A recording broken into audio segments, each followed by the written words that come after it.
Hello friends, स्वागत है आपका मेरे एक और व्लॉग में। तो आज का जो मेरा व्लॉग है वो है फेशियल के ऊपर। तो आज मैं जा रही हूँ अपने क्लाइंट के ऊपर गोल्ड का फेशियल करने। ये फेशियल ज़्यादा कॉस्टली नहीं है, आप चाहो तो घर पर इसे कर सकते हो खुद से भी। करने का तरीका वही सेम होगा, आपको बस स्टेप चलाने आने चाहिए और स्टेप पता होने चाहिए। तो सबसे पहले यहाँ पर मैं कर रही हूँ वो है क्लींजर, क्योंकि यहाँ पे मैं ब्लीच और फेशियल दोनों ही करूँगी। तो ब्लीच मैं पहले करूँगी, तो ब्लीच करने से पहले मैं फेस को अच्छे से क्लींजर से क्लीन कर लूँगी। क्लींजर मेरा ये फेशियल की किट में ही था, हम कुछ भी अलग से नहीं लेंगे, जो भी फेशियल की किट में हो तो वही करिएगा। तो सबसे पहले यहाँ पे मैंने क्लीन किया अच्छे से फेस को क्लींजर से। स्टेप मैंने एक दो ही चलाए। उसके बाद अब मैंने यहाँ पे अपनी ब्लीच अप्लाई कर दी है फेस पे। आप जो ब्लीच में जो एक्टिवेटर पाउडर है वो बहुत ध्यान से डालिएगा, ज़्यादा डालने से क्या होता है फेस पे रैशेज और इचिंग होने लगती है। तो यहाँ पे मैंने ब्लीच रिमूव करने के बाद अब मैंने यहाँ पे स्क्रब कर दिया। मेरा सेकंड स्टेप स्क्रब था। तो स्क्रब में आपको बहुत ही ध्यान देना है, बहुत ही लाइट हाथ से अपने स्टेप चलाने हैं, टाइट हाथ बिल्कुल नहीं चलाना है, क्योंकि स्क्रब में थोड़े थोड़े से दाने होते हैं। अगर आप टाइट हाथ चलाएंगे तो फेस में रैशेज वगैरह रेडनेस आ जाएगी। तो ध्यान से आपको स्टेप चलाने हैं। यहाँ पे मेरा जो भी स्टेप है मैं ऊपर की ही तरफ चला रही हूँ। फेशियल के जो भी स्टेप होंगे वो हमें लाइन वाइज ही चलाने हैं। ऐसा नहीं है कि पहले हमने आईज का किया, फिर नोज़ का किया, फिर लिप्स का कर रहे हैं, ऐसा नहीं करना है। आपको नीचे से ऊपर की तरफ फेस पर जाना है।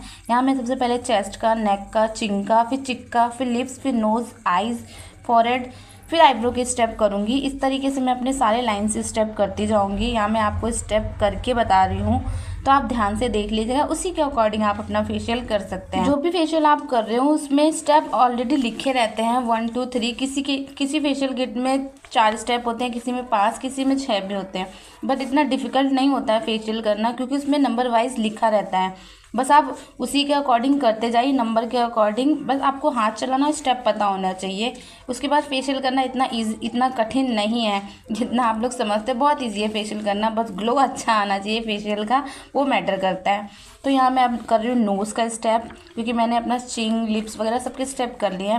मैंने स्टार्टिंग में बताया था कि मैं नीचे से ऊपर की तरफ स्टेप करते हुए जाऊँगी। तो वही बहुत ही लाइट हाथ से मैं अपने हाथ भी चला रही हूँ, ज़्यादा टाइट हाथ नहीं चला रही हूँ। और आइज़ पे तो सबसे ज़्यादा हमें ध्यान देना होता है। आइज़ के स्टेप क्योंकि रिलैक्सिंग के स्टेप होते हैं। फेशियल का मतलब ये नहीं है कि बस फेस पे ग्लो ही लाना है। फेशियल हम इसलिए भी करते हैं ताकि हमारे फेस पे जो भी थकावट, इतना स्ट्रेस हो जाता है काम कर करके, खासकर लेडीज़ों को, तो वो भी दूर करना होता है। तो इसलिए भी हम फेशियल करवाते हैं, खाली ग्लो के लिए फेशियल नहीं होता है। ज़्यादातर लेडीज़ें तो क्या करती हैं, अपना स्ट्रेस, थकावट जो फेस पे हो जाती है, हमारे आइज़ पे थकावट दिखने लगती है, उसके लिए फेशियल कराते हैं। तो करवा लेना चाहिए फेशियल, ऐसे कंजूसी नहीं करनी चाहिए फेशियल करवाने में। तो यहाँ मेरा आईब्रो के स्टेप कंप्लीट हो रहे हैं। उसके बाद मैं करूँगी फोरहेड का स्टेप। तो यहाँ पे मेरी स्क्रबिंग भी अच्छे से कंप्लीट हो जाएगी। और मेरी ये जो क्लाइंट है ना, इनके पे मैं, ये मेरे रेगुलर कस्टमर है, तो इन पे मैं जब भी फेशियल करती हूँ ना, तो इनका लास्ट में करते ही करते ग्लो इतना अच्छा आता है इनकी स्किन पर कि ये भी बोलती हैं कि आप मेरे फेस पे जो फेशियल करते हो उसका ग्लो बहुत अच्छा आता है। तो यहाँ पे मेरा फोर्थ स्टेप है वो है पैक। तो पैक मैंने लगा लिया है। ज़्यादातर फेशियल में पैक से पहले क्रीम होती है, लेकिन मेरे इस फेशियल में पैक के बाद क्रीम है। मैं तो इसी अकॉर्डिंग करूँगी, क्रीम बाद में ही लगाऊंगी पैक के बाद। तो यहाँ पे मेरा पैक सूख गया, मैंने पैक रिमूव कर दिया है। उसके बाद मेरा फिफ्थ स्टेप है वो है क्रीम। तो क्रीम में मैं सेम वैसे स्टेप चलाऊंगी जैसे मैंने स्क्रब में किया था, बस इसमें ये डिफरेंट हो जाएगा। मेरे जो हाथ स्टेप हैं वो बहुत ही टाइट चलाऊंगी मैं इसमें, ताकि फेस का जो ब्लड सर्कुलेशन है वो काफ़ी अच्छा हो सके। तो क्रीम में हमेशा हाथ आपको टाइट ही चलाने हैं ताकि फेस और क्लीन हो और ग्लो आए अच्छे से। स्क्रब में हम हल्का चलाते हैं, क्रीम में हम थोड़ा सा टाइट हाथ चलाएंगे। एक्चुअली 10 से 12 मिनट तक हमें फेस पे क्रीम से ऐसे ही मसाज करनी है। तो यहाँ पे मैं मसाज करने के बाद, स्टेप चलाने के बाद क्रीम को कर दूंगी रिमूव करने के बाद आगे की वीडियो मैं शूट नहीं कर पाई थी क्योंकि पार्लर में बहुत काम था। एक बात का ध्यान रखिएगा, फेशियल करने के बाद हमें अपने फेस पे 24 आवर तक कुछ भी यूज़ नहीं करना है।